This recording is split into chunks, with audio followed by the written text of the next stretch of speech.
2014 ਦੇ ਵਿੱਚ ਜਿਹੜੀ ਕੱਚੇ ਤੇਲ ਦੀ ਕੀਮਤ ਸੀ $107 ਪ੍ਰਤੀ ਬੈਰਲ ਸੀ, ਜਿਹੜੀ ਅੱਜ ਹੈ ਐਵਰੇਜ $72 ਪਰ ਬੈਰਲ। 30% ਜਿਹੜੀ ਕੀਮਤ ਹੈ ਕੱਚੇ ਤੇਲ ਦੀ ਇੰਟਰਨੈਸ਼ਨਲ ਮਾਰਕੀਟ 'ਚ ਘਟੀ ਹੈ। ਕੀਮਤ ਘਟੀ ਹੈ ਪਰ ਫਿਰ ਵੀ ਇੱਥੇ ਰੇਟ ਵਧ ਰਿਹਾ। 2014 ਦੇ ਵਿੱਚ ਡੀਜ਼ਲ ਦੇ ਉੱਪਰ ਜਿਹੜੀ ਐਕਸਾਈਜ਼ ਡਿਊਟੀ ਸੀਗੀ ਉਹ ਸੀ ₹3.46। ਅੱਜ ਜਿਹੜੀ ਹੈ ਸੈਂਟਰ ਦੀ ਐਕਸਾਈਜ਼ ਡਿਊਟੀ ₹31.83। 824% ਵਾਧਾ ਕਰਤਾ ਸੈਂਟਰ ਨੇ ਐਕਸਾਈਜ਼ ਡਿਊਟੀ ਦੇ ਵਿੱਚ। ਜੇ ਆਪਾਂ ਇਹਦੀ ਬੇਸਿਕ ਜਿਹੜੀ ਰਿਫਾਈਨਰੀ ਤੋਂ ਕੀਮਤ ਚੱਲ ਰਹੀ ਹੈ, ਜੇ ਸਟੇਟ ਦੇ ਵੈਟ ਦੀ ਗੱਲ ਕਰੀਏ ਤਾਂ ਉਹ ਮੇਰੇ ਹਿਸਾਬ ਨਾਲ ਸੈਂਟਰ ਔਰ ਸਟੇਟ ਦਾ ਮਿਲਾ ਕੇ ₹47 ਟੈਕਸ ਜਿਹੜਾ ਹੈ ਕਸਟਮਰ ਤੋਂ ਵਸੂਲਿਆ ਜਾਂਦਾ। ਕੋਵਿਡ ਜਦੋਂ ਸ਼ੁਰੂ ਹੋਇਆ 2020 ਦੇ ਵਿੱਚ, ਉਸ ਵੇਲੇ ਐਕਸਾਈਜ਼ ਡਿਊਟੀ ਸੈਂਟਰ ਦੀ ਡੀਜ਼ਲ ਦੇ ਉੱਪਰ ਸੀ ₹18.33 ਔਰ ਪੈਟਰੋਲ ਤੇ ਸੀ ₹22.98। ਇੱਕੋ ਰਾਤ ਦੇ ਵਿੱਚ ਇਹਨਾਂ ਨੇ ਡੀਜ਼ਲ ਤੇ ਐਕਸਾਈਜ਼ ਡਬਲ ਕਰਤੀ। ਐਕਸਾਈਜ਼ ਚਲੀ ਗਈ ₹31.83, ਪੈਟਰੋਲ ਦੇ ਉੱਪਰ ਚਲੀ ਗਈ ₹32.98। ਕੋਵਿਡ ਦੇ ਵਿੱਚ ਇੱਕ ਟਾਈਮ ਇਹੋ ਜਿਹਾ ਆਇਆ ਸੀ ਜਦੋਂ ਕੱਚੇ ਤੇਲ ਦੀਆਂ ਕੀਮਤਾਂ ਜ਼ੀਰੋ ਹੋ ਗਈਆਂ ਸੀ, ਮਾਈਨਸ ਹੋ ਗਈਆਂ ਸੀਗੀਆਂ। ਜ਼ੀਰੋ ਕਾਸਟ ਪ੍ਰਾਈਸ ਦੇ ਉੱਪਰ ਉਹਨਾਂ ਨੇ ਮਾਲ ਖਰੀਦ ਕੇ ਆਪਣਾ ₹45 ਐਕਸ ਰਿਫਾਈਨਰੀ ਪ੍ਰਾਈਸ ਦੇ ਵੇਚ ਕੇ ਉਸ ਤੋਂ ਬਾਅਦ ਸੈਂਟਰ ਨੇ ਐਕਸਾਈਜ਼ ਵਧਾਤੀ, ਸਟੇਟ ਨੇ ਵੈਟ ਵਧਾਤਾ। ਜਿਹੜਾ ਬੈਨੀਫਿਟ ਕਸਟਮਰ ਨੂੰ ਮਿਲਣਾ ਚਾਹੀਦਾ ਸੀ, ਆਮ ਜਨਤਾ ਨੂੰ ਮਿਲਣਾ ਚਾਹੀਦਾ ਸੀ, ਉਹ ਨਹੀਂ ਮਿਲਿਆ। ਸਾਰਾ ਦਾ ਸਾਰਾ ਸਰਕਾਰਾਂ ਖਾ ਗਈਆਂ, ਦੋਨੋਂ ਸਰਕਾਰ, ਸੈਂਟਰ ਗਵਰਨਮੈਂਟ ਵੀ ਔਰ ਸਟੇਟ ਗਵਰਨਮੈਂਟ। ਹਿਮਾਚਲ ₹5.5 ਅੱਜ ਡੀਜ਼ਲ ਪੰਜਾਬ ਨਾਲੋਂ ਸਸਤਾ। ਚੰਡੀਗੜ੍ਹ ਜਿਹੜਾ ਹੈ ਉਹ ₹3.16 ਸਸਤਾ। ਜਿਹੜਾ ਹਰਿਆਣਾ ਹੈ ਉਹ ₹2.87 ਸਸਤਾ। ਜੰਮੂ ਕਸ਼ਮੀਰ ₹2.14 ਸਸਤਾ। ਤੁਸੀਂ ਡੀਜ਼ਲ ਦੀਆਂ ਕੀਮਤਾਂ ਗੁਆਂਢੀ ਰਾਜਾਂ ਦੇ ਬਰਾਬਰ ਕਰ ਦਿਓ, ਤੁਹਾਡਾ ਜਿਹੜਾ ਵੈਟ ਕਲੈਕਸ਼ਨ ਹੈ 500 ਕਰੋੜ ਵਧੇਗਾ। ਤੇ ਫਿਰ ਕਿਉਂ ਨਹੀਂ ਕਰ ਰਹੇ? ਵਜ੍ਹਾ ਕੀ? ਪਿਛਲੇ ਸਾਲ 2019-20 ਦੇ ਵਿੱਚ ਖਪਤ ਸੀਗੀ 7113,000 ਮੈਟ੍ਰਿਕ ਟਨ। ਜਿਹੜਾ ਕੋਵਿਡ ਦੇ ਟਾਈਮ 'ਚ 5933,000 ਮੈਟ੍ਰਿਕ ਟਨ ਖਪਤ ਹੋਈ। ਵੈਟ ਕਲੈਕਸ਼ਨ 20% ਵੱਧ ਗਈ, ਖਪਤ 20% ਘਟ ਗਈ, ਵੈਟ ਪਰ 20% ਵੱਧ ਗਿਆ। ਇਹਦਾ ਮਤਲਬ 40% ਦਾ ਫਰਕ ਪਾਤਾ ਸਰਕਾਰ ਨੇ। ਪੰਜਾਬ ਸਰਕਾਰ ਦੇ ਐਸੇ ਕਿਹੜੇ ਖਰਚੇ ਨੇ ਜਿਹੜੀਆਂ ਬੀਜੇਪੀ ਰੂਲਡ ਸਟੇਟਸ ਦੇ ਵਿੱਚ ਨਹੀਂ ਹੈਗੇ? ਹਰਿਆਣਾ ਖਰਚਾ ਕਰ ਰਿਹਾ ਆਪਣਾ, ਹਰਿਆਣਾ ਨੇ ਤਾਂ ਪੈਟਰੋਲ ਡੀਜ਼ਲ ਦੇ ਉੱਪਰ ਵੈਟ ਨਹੀਂ ਵਧਾਇਆ। ਹਿਮਾਚਲ ਖਰਚਾ ਆਪਣਾ ਉਠਾ ਰਿਹਾ, ਜੰਮੂ ਕਸ਼ਮੀਰ ਆਪਣਾ ਉਠਾ ਰਿਹਾ ਔਰ ਚੰਡੀਗੜ੍ਹ ਆਪਣਾ ਖਰਚਾ ਉਠਾ ਰਿਹਾ। ਸਿਰਫ ਔਰ ਸਿਰਫ ਪੰਜਾਬ ਸਰਕਾਰ ਨੂੰ ਹੀ ਪੈਟਰੋਲ ਡੀਜ਼ਲ ਦੇ ਮਗਰ ਪੈਣ ਦੀ ਕੀ ਜ਼ਰੂਰਤ? ਤੁਸੀਂ ਦੇਖੋ ਜੇ ਡੀਜ਼ਲ ਮਹਿੰਗਾ ਹੋਏਗਾ ਰਾਜ ਵਿੱਚ ਤੇ ਕਿਹੜੀ ਵੱਡੀ ਇੰਡਸਟਰੀ ਆਏਗੀ? ਇੰਡਸਟਰੀ ਨਹੀਂ ਆਏਗੀ, ਆਮ ਲੋਕ ਤੇ ਸਿੱਧਾ ਵਜਨ ਪਏਗਾ। ਜਿਹੜੀ ਢੋਆ ਦਾ ਸਮਾਨ ਆ ਸਾਰਾ, ਤੁਸੀਂ ਕੀ ਦੱਸੋ ਨਾ ਵੀ ਕਾਂਗਰਸ ਸਰਕਾਰ ਲੋਕ ਪੱਖੀ ਨਹੀਂ। ਮੈਂ ਤਾਂ ਅੱਜ ਵੀ ਕਹਿੰਦਾ ਕਿ ਅੱਜ ਰੇਟ ਬਰਾਬਰ ਕਰ ਦੇ ਸਰਕਾਰ, ਉਹਨਾਂ ਨੂੰ 400 ਕਰੋੜ ਰੁਪਏ 500 ਕਰੋੜ ਰੁਪਏ ਦਾ ਐਡੀਸ਼ਨਲ ਰੈਵਨਿਊ ਆਏਗਾ। ਉਹ ਜਿਹੜਾ ਕਹਿੰਦੇ ਨੇ ਕਿ ਜੀ ਪੈਟਰੋਲ ਡੀਜ਼ਲ ਦੇ ਰੇਟ ਵਧਾ ਕੇ ਹੀ, ਵੈਟ ਵਧਾ ਕੇ ਹੀ ਸਾਨੂੰ ਮਿਲੇਗਾ, ਅਸੀਂ ਕਹਿੰਦੇ ਆ ਵੈਟ ਘਟਾ ਕੇ ਤੁਹਾਨੂੰ ਐਡੀਸ਼ਨਲ ਰੈਵਨਿਊ ਮਿਲੇਗਾ। ਸਕਾਈ ਨਿਊਜ਼ ਪੰਜਾਬ ਦੇਖ ਰਹੇ ਦਰਸ਼ਕਾਂ ਨੂੰ ਸਤਿ ਸ੍ਰੀ ਅਕਾਲ। ਸਕਾਈ ਨਿਊਜ਼ ਪੰਜਾਬ ਵੱਲੋਂ ਵਿਸ਼ੇਸ਼ ਪ੍ਰੋਗਰਾਮ ਪੁਣਛਾਣ ਲੈ ਕੇ ਅਸੀਂ ਹਾਜ਼ਰ ਹਾਂ। ਅੱਜ ਸਾਡੇ ਨਾਲ ਨੇ ਸਰਦਾਰ ਅਸ਼ਵਿੰਦਰ ਸਿੰਘ ਮੋਂਗੀਆ ਜੀ, ਜੋ ਪੈਟਰੋਲ ਪੰਪ ਐਸੋਸੀਏਸ਼ਨ ਦੇ ਪੰਜਾਬ ਦੇ ਕਾਰਜਕਾਰੀ ਮੈਂਬਰ ਨੇ। ਗੱਲ ਕਰਾਂਗੇ ਅੱਜ ਪੈਟਰੋਲ ਦੀਆਂ ਲਗਾਤਾਰ ਵੱਧ ਰਹੀਆਂ ਕੀਮਤਾਂ ਦੀ, ਜਿਨ੍ਹਾਂ ਵਿੱਚ ਲਗਾਤਾਰ ਹੋਰ ਚੀਜ਼ਾਂ 'ਤੇ ਵੀ ਅਸਰ ਪੈ ਰਿਹਾ। ਮਹਿੰਗਾਈ ਦੀ ਦਰ ਵਧਣ 'ਚ ਬਹੁਤ ਵੱਡਾ ਇੱਕ ਹਿੱਸਾ ਪਾਉਂਦਾ ਹੈ।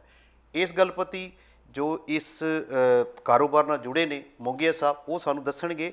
ਪਰ ਪਿਛਲੇ ਦਿਨੀ ਕੇਂਦਰ ਸਰਕਾਰ ਵੱਲੋਂ 35 ਪੈਸੇ ਪੈਟਰੋਲ ਦੇ ਵਧਾਏ ਗਏ ਨੇ, ਪਰ ਡੀਜ਼ਲ ਉਸੇ ਤਰ੍ਹਾਂ ਹੀ ਰੱਖਿਆ ਗਿਆ। ਜੇ ਆਪਾਂ ਅੱਜ ਦੀ ਗੱਲ ਕਰੀਏ, ਦਿੱਲੀ ਦੇ ਵਿੱਚ 99 ਪੈਸੇ 86 ਪੈਸੇ ਪੈਟਰੋਲ ਆ। ਜੇ ਫਿਰ ਦੂਸਰਾ ਕੋਲਕਾਤਾ ਦੀ ਗੱਲ ਕਰੀਏ, 99 ਪੈਸੇ 84 ਪੈਸੇ। ਮੁੰਬਈ ਅਤੇ ਚੇਨਈ ਦੇ ਵਿੱਚ 105 ਰੁਪਏ ਤੋਂ ਪਾਰ ਕਰ ਚੁੱਕਿਆ ਪੈਟਰੋਲ। ਪੰਜਾਬ, ਰਾਜਸਥਾਨ ਅਤੇ ਉੱਤਰੀ ਖਿੱਤੇ ਦੀ ਗੱਲ ਕਰੀਏ ਤਾਂ 101 ਰੁਪਏ 91 ਪੈਸੇ ਤੱਕ ਪੈਟਰੋਲ ਹੋ ਗਿਆ, ਜਿਸ ਕਰਕੇ ਢੋਆਈ ਹੋਰ ਅਨਾਜ ਦੇ ਮਾਲ ਦੇ ਵਿੱਚ ਜਿਹੜੀ ਕੀਮਤ ਦੇ ਵਿੱਚ ਵਾਧਾ ਹੋ ਰਿਹਾ, ਜੋ ਸਿੱਧਾ ਆਮ ਆਦਮੀ ਦੀ ਜੇਬ 'ਤੇ ਅਸਰ ਕਰਦਾ ਹੈ। ਆਓ ਆਪਾਂ ਇਸ ਪੈਟਰੋਲ ਦੀਆਂ ਕੀਮਤਾਂ ਦੀ ਲਗਾਤਾਰ ਵੱਧ ਰਹੀਆਂ ਨੇ, ਇਸ ਕੇਂਦਰ ਸਰਕਾਰ ਦੀ ਕੀ ਜ਼ਿੰਮੇਵਾਰੀ ਹੈ, ਕਿਹੜੀ ਗੈਰ ਜ਼ਿੰਮੇਵਾਰ ਤਰੀਕਾ ਅਪਣਾ ਰਹੀ ਹੈ, ਜਾਂ ਸਟੇਟ ਸਰਕਾਰ ਕਿਵੇਂ ਅਪਣਾ ਰਹੀ ਹੈ, ਮੋਂਗੀਆ ਸਾਹਿਬ ਨਾਲ ਮਿਲਦੇ ਹਾਂ। ਮੋਂਗੀਆ ਸਾਹਿਬ, ਸਕਾਈ ਨਿਊਜ਼ ਪੰਜਾਬ ਤੇ ਪੁਣਛਾਣ ਦੇ ਵਿੱਚ ਤੁਹਾਡਾ ਸਵਾਗਤ ਹੈ। ਅਸੀਂ ਉਮੀਦ ਕਰਦੇ ਹਾਂ ਕਿ ਤੁਸੀਂ ਬਹੁਤ ਹੀ ਆਸਾਨ ਤਰੀਕੇ ਨਾਲ ਸਾਡੇ ਦਰਸ਼ਕਾਂ ਨਾਲ ਸਾਂਝੀ ਕਰੋਗੇ ਕਿ ਕੇਂਦਰ ਸਰਕਾਰ ਅਤੇ ਸਟੇਟ ਸਰਕਾਰ ਇਹਨਾਂ ਵੱਧ ਰਹੀਆਂ ਕੀਮਤਾਂ ਲਈ ਕਿਵੇਂ ਜ਼ਿੰਮੇਵਾਰ ਹੈ। ਹੁਣ ਜਿਹੜੀਆਂ ਕੀਮਤਾਂ ਵੱਧ ਰਹੀਆਂ ਨੇ, ਅਸੀਂ ਜਾਵਾਂਗੇ 2014 ਦੇ ਵਿੱਚ ਕੇਂਦਰ ਤੋਂ ਲੈ ਕੇ ਥੱਲੇ ਤੱਕ ਸਰਕਾਰ ਦਾ ਬਦਲਾਅ ਹੋਇਆ, ਉਹਦੇ ਵਿੱਚ ਹੁਣ ਤੱਕ ਪੈਟਰੋਲ ਦੀਆਂ ਕੀਮਤਾਂ ਕਿਵੇਂ ਵਧੀਆਂ, ਕਿਸ ਦਰ ਨਾਲ ਵਧੀਆਂ? ਸਭ ਤੋਂ ਪਹਿਲਾਂ ਜੀ ਮੈਂ ਦੱਸਣਾ ਚਾਹਾਂਗਾ ਕਿ ਜਿਹੜੀ ਪੈਟਰੋਲ ਔਰ ਡੀਜ਼ਲ ਦੀਆਂ ਕੀਮਤਾਂ ਨੇ, ਇਹਨਾਂ ਦੇ 4 ਫੈਕਟਰਸ ਦੇ ਉੱਪਰ ਡਿਪੈਂਡੈਂਟ ਹੈ। ਜੀ ਸਭ ਤੋਂ ਪਹਿਲਾਂ ਕੱਚੇ ਤੇਲ ਦੀਆਂ ਇੰਟਰਨੈਸ਼ਨਲ ਪ੍ਰਾਈਸ ਦੇ ਮਾਰਕੀਟ ਦੇ ਵਿੱਚ ਕੀਮਤਾਂ, ਜੀ ਦੂਜਾ ਹੈ ਡਾਲਰ ਰੇਟ, ਜੀ ਤੀਸਰਾ ਹੈ ਸੈਂਟਰ ਦੀ ਐਕਸਾਈਜ਼ ਡਿਊਟੀ, ਜੀ ਚੌਥਾ ਹੈ ਜਿਹੜੀ ਸਟੇਟ ਦੀਆਂ ਵੈਟ। ਹੁਣ ਸਭ ਤੋਂ ਪਹਿਲਾਂ ਆਪਾਂ ਗੱਲ ਕਰੀਏ ਕੱਚੇ ਤੇਲ ਦੀਆਂ ਕੀਮਤਾਂ। ਜੀ 2014 ਦੇ ਵਿੱਚ ਜਿਹੜੀ ਕੱਚੇ ਤੇਲ ਦੀ ਕੀਮਤ ਸੀ $107 ਪ੍ਰਤੀ ਬੈਰਲ ਸੀ, ਜੀ ਜਿਹੜੀ ਅੱਜ ਹੈ ਐਵਰੇਜ $72 ਪਰ ਬੈਰਲ। ਇਹਦਾ ਮਤਲਬ ਤੁਸੀਂ ਅੰਦਾਜ਼ਾ ਲਾ ਲਓ ਕਿ 30% ਜਿਹੜੀ ਕੀਮਤ ਹੈ ਕੱਚੇ ਤੇਲ ਦੀ ਇੰਟਰਨੈਸ਼ਨਲ ਮਾਰਕੀਟ 'ਚ ਘਟੀ ਹੈ। ਯਾਨੀ ਕੀਮਤ ਘਟੀ ਹੈ ਪਰ ਫਿਰ ਵੀ ਇੱਥੇ ਰੇਟ ਵੱਧ ਰਿਹਾ। ਹਾਂਜੀ ਜੀ ਦੂਜਾ ਜਿਹੜਾ ਡਾਲਰ ਰੇਟ ਦੀ ਗੱਲ ਕਰੀਏ, ਡਾਲਰ ਉਸ ਵੇਲੇ 66 ਰੁਪਏ ਸੀਗਾ, ਅੱਜ 72 ਰੁਪਏ ਹੈ, ਜੀ ਜਿਹਦਾ ਕੋਈ ਬਹੁਤਾ ਅਸਰ ਨਹੀਂ ਪੈਂਦਾ। ਜੀ ਵਿੱਚ ਮੈਂ ਤੁਹਾਨੂੰ ਦੱਸਣਾ ਚਾਹਾਂਗਾ ਕਿ 2014 ਦੇ ਵਿੱਚ ਜਦੋਂ ਕੀਮਤਾਂ $107 ਸੀ ਕੱਚੇ ਤੇਲ ਦੀਆਂ, ਉਸ ਵੇਲੇ ਡੀਜ਼ਲ ਦੀ ਕੀਮਤ 56 ਰੁਪਏ ਔਰ ਪੈਟਰੋਲ ਦੀ ਕੀਮਤ 67 ਰੁਪਏ ਸੀ। ਅੱਜ ਤੁਸੀਂ ਦੇਖ ਲਓ ਕਿ ਡੀਜ਼ਲ ਦੀ ਕੀਮਤ 91 ਰੁਪਏ ਕੁਝ ਪੈਸੇ, 92 ਰੁਪਏ ਦੇ ਆਸ-ਪਾਸ, ਜੀ ਔਰ ਪੈਟਰੋਲ ਦੀ ਕੀਮਤ 101 ਰੁਪਏ 91 ਪੈਸੇ ਮੋਹਾਲੀ ਦੀ ਗੱਲ ਕਰੀਏ ਆਪਾਂ ਜੇ, ਜੀ ਟੋਟਲ ਪੰਜਾਬ ਦੀ ਹੋਗੀ। ਟੋਟਲ ਪੰਜਾਬ ਦੀ ਗੱਲ ਹੋ ਗਈ। ਇਹਦੇ ਵਿੱਚ ਜੀ ਜਿਹੜਾ ਮੇਜਰ ਫੈਕਟਰ ਹੈ ਉਹ ਹੈ ਸੈਂਟਰ ਦੀ ਐਕਸਾਈਜ਼ ਡਿਊਟੀ।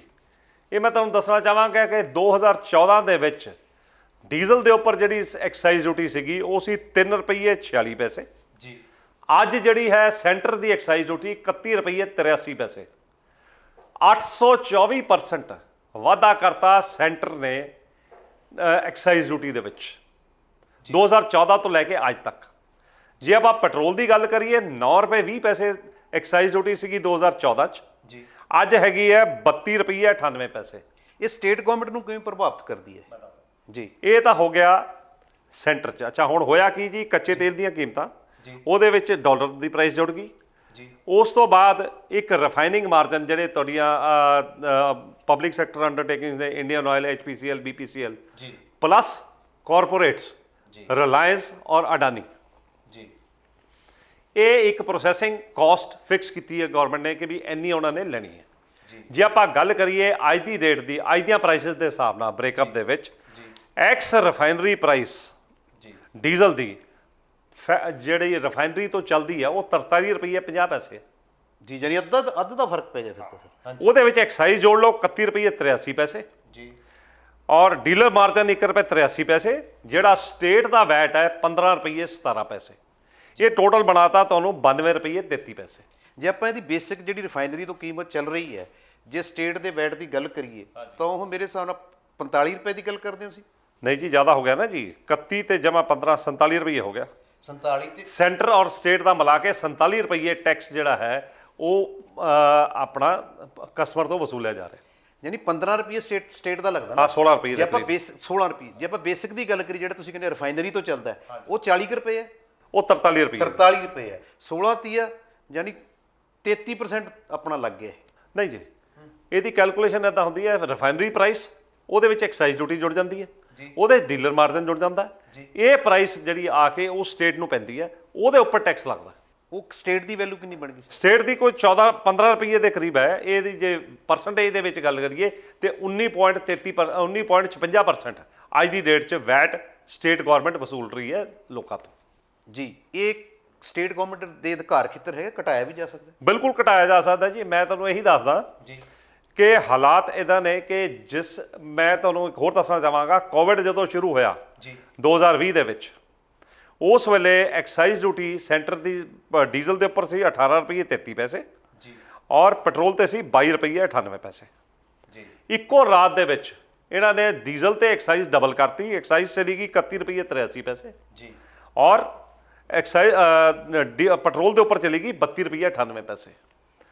ਤੁਸੀਂ ਇਹ ਦੇਖੋ ਕਿ ਕੋਵਿਡ ਦੇ ਵਿੱਚ ਇੱਕ ਟਾਈਮ ਇਹੋ ਜਿਹਾ ਆਇਆ ਸੀ ਜਦੋਂ ਕੱਚੇ ਤੇਲ ਦੀਆਂ ਕੀਮਤਾਂ ਜ਼ੀਰੋ ਹੋ ਗਈਆਂ ਸੀ, ਮਾਈਨਸ ਹੋ ਗਈਆਂ ਸੀਗੀਆਂ, ਔਰ ਜਿਹੜੀ ਸ਼ੇਲ ਗੈਸ ਕੰਪਨੀ ਜਿਹੜੀ ਹੈ USA ਦੀ ਸਭ ਤੋਂ ਵੱਡੀ, ਜਾਂ OPEC ਕੰਪਨੀ ਮੈਨੂਫੈਕਚਰਿੰਗ ਜਿਹੜੀਆਂ ਹੈਗੀਆਂ ਤੁਹਾਡੀਆਂ ਅਰੇਬੀਅਨ ਕੰਟਰੀਜ਼, ਉਹ ਤੁਹਾਨੂੰ ਨਾਲ $2 ਹੈ ਜੀ, ਅੰਤਰਰਾਸ਼ਟਰੀ, ਉਹ $2 ਪਰ ਬੈਰਲ ਤੁਹਾਨੂੰ ਨਾਲ ਹੋਰ ਦੇ ਰਹੇ ਸੀ, ਹੋਰ ਵੀ ਦੇ ਰਹੇ ਸੀ ਵੀ ਸਾਡੇ ਤੋਂ ਮਾਲ ਚੱਕ ਲਓ ਫ੍ਰੀ ਜੀ।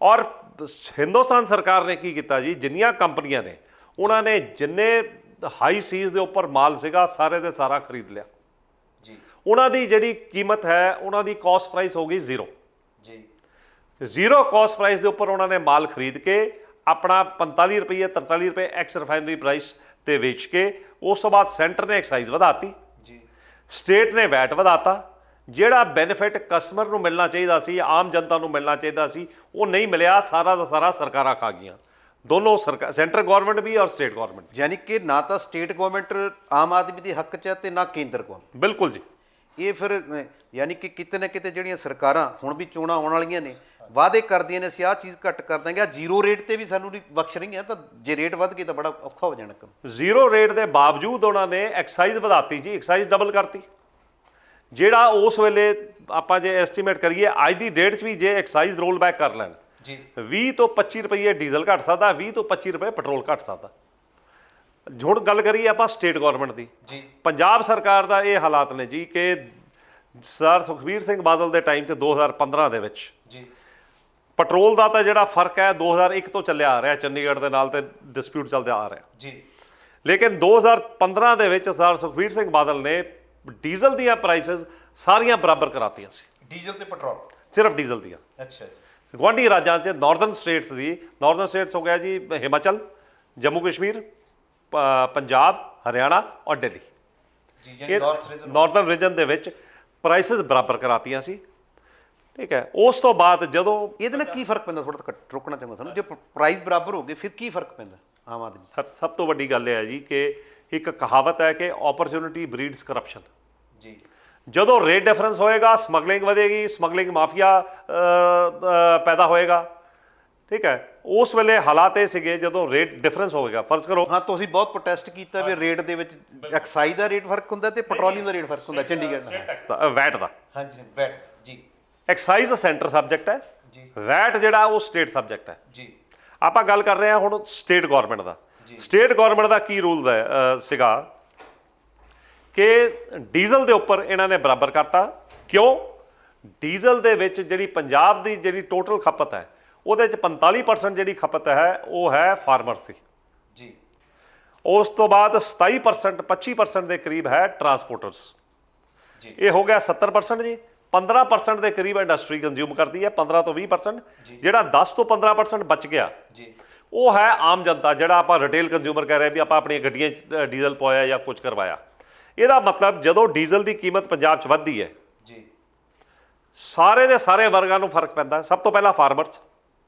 ਉਸ ਤੋਂ ਬਾਅਦ ਟਰਾਂਸਪੋਰਟਰ ਜਦੋਂ ਟਰਾਂਸਪੋਰਟੇਸ਼ਨ ਵੱਧ ਗਈ ਤੇ ਮਹਿੰਗਾਈ ਆਟੋਮੈਟਿਕਲੀ ਵਧਣੀ ਹੈ ਜੀ ਜਿਹੜੀ ਢੋਆ ਢਾਈ ਦੇ ਸਮਾਨ ਦਾ ਰੇਟ ਵੱਧ ਜਾਂਦੇ ਅੱਜ ਦੀ ਡੇਟ 'ਚ ਮੈਂ ਤੁਹਾਨੂੰ ਹਾਲਾਤ ਦੱਸਣਾ ਚਾਹਾਂਗਾ ਪੰਜਾਬ ਦੇ ਜਿਹੜੇ ਜਿੰਨੇ ਗੁਆਂਢੀ ਰਾਜ ਨੇ ਆਸੇ-ਪਾਸੇ ਜੀ ਉਹ ਸਾਰੀਆਂ ਬੀਜੇਪੀ ਰੂਲਡ ਸਟੇਟਸ ਨੇ ਜੀ ਬੀਜੇਪੀ ਰੂਲਡ ਸਟੇਟਸ ਦੇ ਵਿੱਚ ਹਾਲਾਤ ਇਹ ਨੇ ਕਿ ਹਿਮਾਚਲ ਕਿੰਨੀ ਕੁ ਵੱਡੀ ਸਟੇਟ ਹੈ ਛੋਟੀ ਸਟੇਟ ਹੈ ਜੀ ਉਹ 5.5 ਰੁਪਏ ਅੱਜ ਡੀਜ਼ਲ ਪੰਜਾਬ ਨਾਲੋਂ ਸਸਤਾ ਹੈ 5.5 5.5 ਰੁਪਏ ਜੀ ਚੰਡੀਗੜ੍ਹ ਜਿਹੜਾ ਹੈ ਉਹ 3 ਰੁਪਏ 16 ਪੈਸੇ ਸਸਤਾ ਜੀ ਜਿਹੜਾ ਹਰਿਆਣਾ ਹੈ ਉਹ 2 ਰੁਪਏ 87 ਪੈਸੇ ਸਸਤਾ ਜੰਮੂ ਕਸ਼ਮੀਰ 2 ਰੁਪਏ 14 ਪੈਸੇ ਸਸਤਾ ਯਾਨੀ ਪੰਜਾਬ ਦਾ ਸਭ ਤੋਂ ਮਹਿੰਗਾ ਸਭ ਤੋਂ ਮਹਿੰਗਾ ਜੀ ਔਰ ਦੇਖੋ ਇਹਦੇ ਨਾਲ ਕੀ ਹੈ ਅਸੀਂ ਤਾਂ ਬਾਰ-ਬਾਰ ਕਹਿ ਰਹੇ ਹਾਂ ਕਿ ਜਿਵੇਂ ਸੈਂਡ ਮਾਫੀਆ ਲੈਂਡ ਮਾਫੀਆ ਉਸ ਤੋਂ ਬਾਅਦ ਹੁਣ ਆਇਲ ਮਾਫੀਆ ਪੈਦਾ ਹੋ ਗਿਆ ਆਇਲ ਮਾਫੀਆ ਕਿਵੇਂ ਹੁੰਦਾ ਸਮਗਲਿੰਗ ਕਿਵੇਂ ਹੁੰਦੀ ਹੈ ਜੀ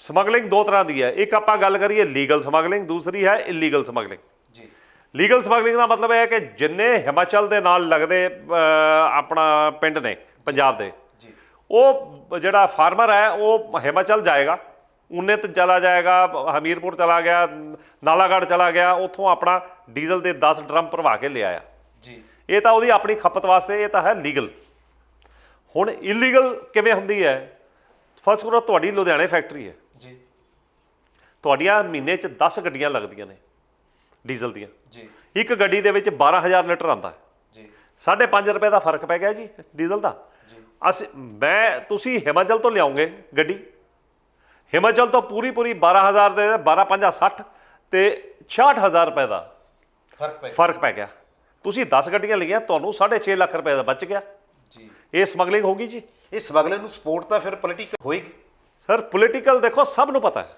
ਜੀ ਕਿ ਸਮਗਲਿੰਗ ਹੋ ਰਹੀ ਹੈ ਔਰ ਰੈਂਪੈਂਟ ਸਮਗਲਿੰਗ ਹੋ ਰਹੀ ਹੈ ਔਰ ਇੱਕ ਗੱਲ ਮੈਂ ਹੋਰ ਦੱਸਣਾ ਚਾਹਾਂਗਾ, ਜਦੋਂ ਵੀ ਸਾਡੀ ਸਰਕਾਰ ਨਾਲ ਮੀਟਿੰਗਸ ਹੋਈਆਂ ਨੇ ਜੀ ਸਰ ਮਨਪ੍ਰੀਤ ਸਿੰਘ ਬਾਦਲ ਨਾਲ ਜਾਂ ਇਹਨਾਂ ਦੇ ਐਕਸਾਈਜ਼ ਮਹਿਕਮੇ ਨਾਲ, ਕਈ ਵਾਰੀ ਅਸੀਂ ਰਿਪਰੈਜ਼ੈਂਟੇਸ਼ਨ ਦੇ ਚੁੱਕੇ। ਜੀ ਇਹ ਗੱਲ ਕਰਦੇ ਨੇ ਜੀ, ਜਦੋਂ ਵੀ ਕੋਈ ਸੈਸ ਲਗਾਉਂਦੇ ਨੇ, ਹੁਣੇ ਇਹਨਾਂ ਨੇ ਰੀਸੈਂਟਲੀ ਜਨਵਰੀ ਦੇ ਵਿੱਚ 25 ਪੈਸੇ ਸੈਸ ਲਗਾਇਆ। ਜੀ ਅਸੀਂ ਇਹਨਾਂ ਨੂੰ ਕਹਿੰਦੇ ਆ ਕਿ ਜੀ, ਇਹ ਕਹਿੰਦੇ ਨੇ ਕਿ ਸਾਡਾ ਜੀ 100 ਕਰੋੜ ਰੁਪਏ ਦੀ ਐਡੀਸ਼ਨਲ ਆਮਦਨ ਹੋ ਜਾਏਗੀ। ਜੀ ਅਸੀਂ ਇਹਨਾਂ ਨੂੰ ਕਹਿੰਦੇ ਆ ਕਿ ਤੁਸੀਂ ਸਮਗਲਿੰਗ ਰੋਕ ਲਓ ਭਾਈ, ਤੁਸੀਂ ਡੀਜ਼ਲ ਦੀਆਂ ਕੀਮਤਾਂ ਗੁਆਂਢੀ ਰਾਜਾਂ ਦੇ ਬਰਾਬਰ ਕਰ ਦਿਓ, ਤੁਹਾਡਾ ਜਿਹੜਾ ਵੈਟ ਕਲੈਕਸ਼ਨ ਹੈ 500 ਕਰੋੜ ਵਧੇਗਾ। ਤੇ ਫਿਰ ਕਿਉਂ ਨਹੀਂ ਕਰ ਰਹੇ? ਵਜ੍ਹਾ ਕੀ ਹੈ ਸਰ ਇਹ ਹੁਣ ਸਰਕਾਰ ਹੀ ਦੱਸ ਸਕਦੀ ਹੈ ਕਿ ਕਿਉਂ ਨਹੀਂ ਕਰ ਰਹੇ। ਨਹੀਂ, ਫਿਰ ਤੁਹਾਡਾ ਵੀ ਸ਼ੰਕਾ ਤਾਂ ਕੁਝ ਹੋ ਗਿਆ, ਤੁਹਾਡਾ ਕੋਈ ਸਵਾਲ ਤਾਂ ਹੋਏਗਾ ਵੀ ਕਿਉਂ ਨਹੀਂ ਕਰ ਰਹੇ, ਇਹੋ ਜਿਹਾ ਕੀ ਕਾਰਨ ਹੈ? 500 ਕਰੋੜ ਦਾ ਮੁਨਾਫਾ ਨਹੀਂ ਲੈ ਰਹੇ ਇਹ? ਮੁਨਾਫਾ ਨਹੀਂ ਲੈ ਰਹੇ, ਉਹਨਾਂ ਦਾ ਕਾਰਨ ਇਹ ਹੈ ਸਰ ਕਿ ਦੇਖੋ ਕਿ ਪੋਲੀਟੀਕਲ ਵੱਡੇ ਬਿਲਕੁਲ ਪਿੱਛੇ ਨੇ। ਮੈਂ ਇਹ ਡਾਇਰੈਕਟਲੀ ਤਾਂ ਆਪਾਂ ਨਹੀਂ ਕਹਿ ਸਕਦੇ, ਮੈਂ ਤੁਹਾਨੂੰ ਇੱਕ ਐਗਜ਼ਾਮਪਲ ਦੇ ਸਕਦਾ ਜੀ ਕਿ ਹਾਲਾਤ ਇੱਦਾਂ ਨੇ ਜੀ ਕਿ ਸਮਗਲਿੰਗ ਦੇ ਜਿਹੜੇ ਰੂਟ ਨੇ ਅਲੱਗ-ਅਲੱਗ ਨੇ। ਹੁਣ ਤਾਂ ਸਾਰੇ ਹੀ ਪੰਜਾਬ ਨੂੰ ਘਿਰ ਗਿਆ। ਇੱਕ ਮੈਂ ਤਾਂ ਹੋਰ ਦੱਸਣਾ ਚਾਹਾਂਗਾ ਕਿ ਜਿਹੜਾ ਰਾਜਸਥਾਨ ਹੈ ਜੀ ਉਹ ਵੀ ਕਾਂਗਰਸ ਰੂਲਡ ਸਟੇਟ ਹੈ।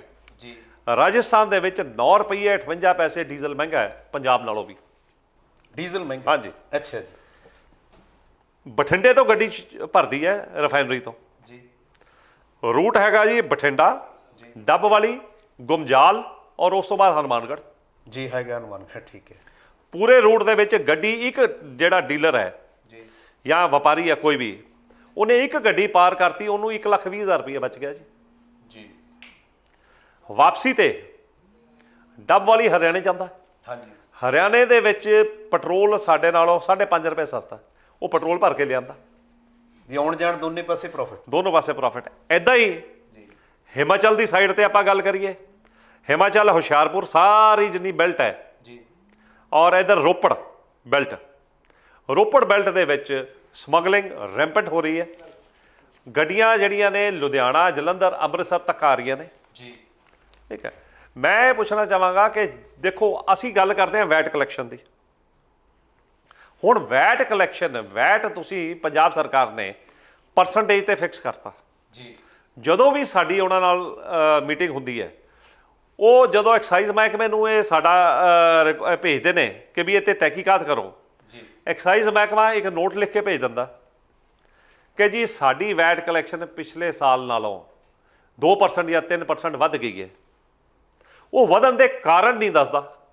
ਸਭ ਤੋਂ ਵੱਡਾ ਕਾਰਨ ਇਹ ਹੈ ਜੀ ਕਿ ਜਿਹੜੀ ਅੱਜ ਤੋਂ 3 ਸਾਲ ਪਹਿਲਾਂ, 2 ਸਾਲ ਪਹਿਲਾਂ ਡੀਜ਼ਲ ਦੀ ਕੀਮਤ 45 ਰੁਪਏ ਸੀ।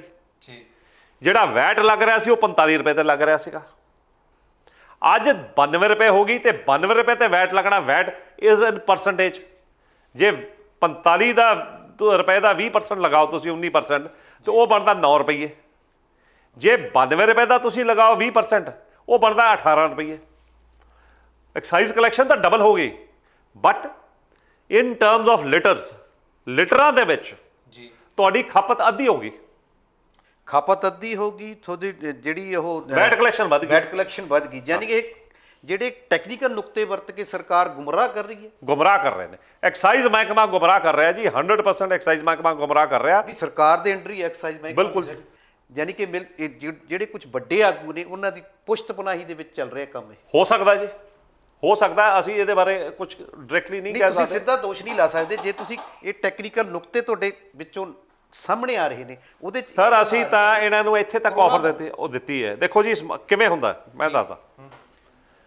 ਪੰਜਾਬ ਦੇ ਵਿੱਚ ਜੀ ਕੋਈ 3400 ਪੈਟਰੋਲ ਪੰਪ ਹੈ ਜੀ, ਜਿਹਦੇ ਵਿੱਚੋਂ ਹਾਈਵੇ ਤੇ ਜਿਹੜੇ ਪੈਟਰੋਲ ਪੰਪ ਨੇ ਜੀ ਉਹ ਕੋਈ ਅਪਰੋਕਸੀਮੇਟਲੀ 1200 ਤੋਂ ਉੱਪਰ ਪੈਟਰੋਲ ਪੰਪ ਹੈ ਜੀ। ਹੁਣ ਰੂਟ ਕੀ ਸੀਗਾ, ਨਾਰਮਲ ਕੀ ਹੁੰਦਾ ਹੈ, ਜਿਵੇਂ ਤੁਹਾਨੂੰ ਇੱਕ ਐਗਜ਼ਾਮਪਲ ਹੀ ਦੱਸ ਦਿੰਦਾ ਜੀ ਕਿ ਰੋਪੜ ਜ਼ਿਲ੍ਹੇ ਦੇ ਵਿੱਚ ਜਿਹੜਾ ਕੀਰਤਪੁਰ ਸਾਹਿਬ ਏਰੀਆ ਹੈ, ਜੀ ਕੀਰਤਪੁਰ ਸਾਹਿਬ ਦੇ ਨਾਲ ਬਿਲਾਸਪੁਰ ਹੈ। ਜੀ ਬਿਲਾਸਪੁਰ ਤੁਹਾਨੂੰ ਪਤਾ ਹੈ ਕਿ 4 ਬਹੁਤ ਵੱਡੇ ਸੀਮੈਂਟ ਪਲਾਂਟ ਨੇ। ਜੀ ਹੈਗੇ ਨੇ। ਸੀਮੈਂਟ ਪਲਾਂਟਾਂ ਤੋਂ ਰੋਜ਼ 3000 ਤੋਂ ਲੈ ਕੇ 3500 ਗੱਡੀ ਡਾਊਨਵਰਡ ਚੱਲਦੀ ਸਾਰੇ ਹਿੰਦੁਸਤਾਨ ਵਾਸਤੇ। ਜੀ ਜਦੋਂ ਪੈਟਰੋਲ ਡੀਜ਼ਲ ਦੀਆਂ ਕੀਮਤਾਂ ਹਿਮਾਚਲ ਦੇ ਬਰਾਬਰ ਸੀਗੀਆਂ ਪੰਜਾਬ 'ਚ ਜਾਂ ਪੰਜਾਬ 'ਚ ਘੱਟ ਸੀਗੀਆਂ, ਉਹ ਸਾਰੀ ਦੀ ਸਾਰੀ ਗੱਡੀ ਪੰਜਾਬ ਤੋਂ ਤੇਲ ਪਾਉਂਦੀ ਸੀ। ਸਾਰੀ ਦੀ ਸਾਰੀਆਂ ਜੀ। ਕਿਉਂ? ਉਹਨਾਂ ਨੂੰ ਦੇਖੋ ਉਹ ਗੱਡੀ ਭਰ ਕੇ ਚੱਲੇ, ਪੰਜਾਬ ਦੇ ਵਿੱਚ ਹਾਈਵੇ ਦੇ ਉੱਪਰ ਨਾਲ ਢਾਬੇ ਨੇ, ਨਾਲੇ ਉਹਨਾਂ ਨੇ ਰੈਸਟ ਕੀਤਾ, ਕੁਝ ਕੀਤਾ, ਮਤਲਬ ਹੌਲੀ ਹੌਲੀ ਹੌਲੀ ਸ਼ੰਭੂ ਬੈਰੀਅਰ ਤੱਕ ਪੂਰਾ ਰੂਟ ਹੈ ਜੀ। ਉਹ ਕਿਤੇ ਨਾ ਕਿਤੇ ਕਿਤੇ 2 ਗੱਡੀਆਂ ਰੁਕੀਆਂ, ਕਿਤੇ 4 ਰੁਕੀਆਂ, ਕੁਝ ਰੁਕੀਆਂ, ਸਾਰਾ ਦਾ ਸਾਰਾ ਵੈਟ ਦਾ ਫਾਇਦਾ ਪੰਜਾਬ ਸਰਕਾਰ ਨੂੰ ਹੁੰਦਾ ਸੀ ਜੀ। ਅੱਜ ਦੀ ਡੇਟ 'ਚ ਉਹ ਸਾਰੀਆਂ ਦੀਆਂ ਸਾਰੀਆਂ ਹਿਮਾਚਲ 'ਚੋਂ ਭਰਵਾ ਕੇ ਆਉਣ ਲੱਗ ਗਈਆਂ, ਸੇਲ ਟੁੱਟ ਗਈ ਜੀ। ਦੂਜਾ, ਜਿਹੜੇ ਪੰਜਾਬ ਦੇ ਟਰਾਂਸਪੋਰਟਰ ਨੇ, ਸਭ ਤੋਂ ਵੱਡਾ ਟਰਾਂਸਪੋਰਟੇਸ਼ਨ ਦਾ ਗੜ੍ਹ ਹੈ ਲੁਧਿਆਣਾ ਜੀ। ਲੁਧਿਆਣੇ ਦੇ ਕਿਸੇ ਟਰਾਂਸਪੋਰਟਰ ਨਾਲ ਗੱਲ ਕਰਕੇ ਦੇਖੋ ਕਿ ਵੀ ਕੀ ਉਹ ਪੰਜਾਬ ਦੇ ਕਿਸੇ ਪੰਪ ਤੋਂ ਤੇਲ ਪਵਾ ਰਿਹਾ? ਨਹੀਂ ਪਵਾ ਰਿਹਾ। ਵਜ੍ਹਾ ਰੇਟ ਡਿਫਰੈਂਸ ਜੀ।